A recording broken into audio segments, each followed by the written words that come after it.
Welcome to the only daily podcast focusing on compliance news of the day. Each morning, start your day with a cup of coffee and Tom Fox, the voice of compliance, to hear about 4 of the top compliance, corruption, or leadership stories you will need to start your day. The Daily Compliance News is a production of the Compliance Podcast Network. First, a word from our sponsor.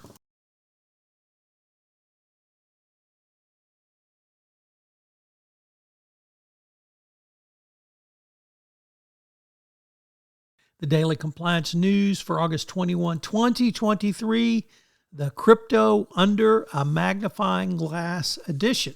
We begin with that story from the Wall Street Journal, Risk and Compliance Journal. Richard Vandeford reporting that digital asset companies will have to collect and transmit data on cryptocurrency transfers under new rules from the UK financial regulator, the FCA, or the Financial Conduct Authority.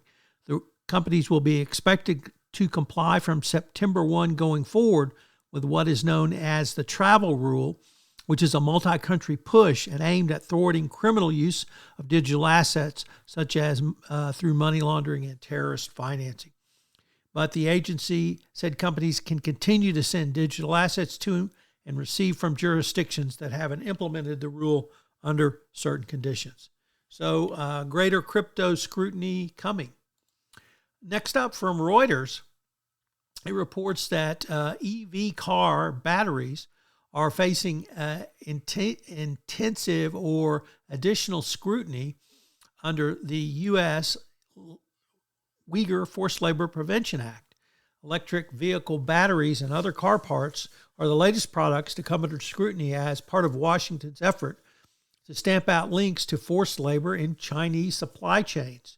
Until now, the enforcement of this ban has focused on solar panels, tomato, and most assuredly cotton apparel, but now companies that may include lithium-ion batteries, tires, and major auto raw materials such as aluminum or steel are increasingly subject to detentions at the border. And remember, under the UFLPA, a company must affirmatively show and demonstrate that it is not using forced labor, either Uyghurs or other minorities that the Chinese government has put into forced labor camps. So more scrutiny on lithium batteries.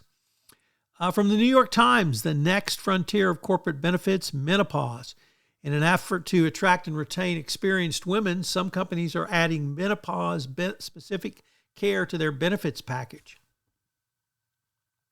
So companies are finally wising up that this is a condition which may impact women in the workplace, and they need to provide benefits for it.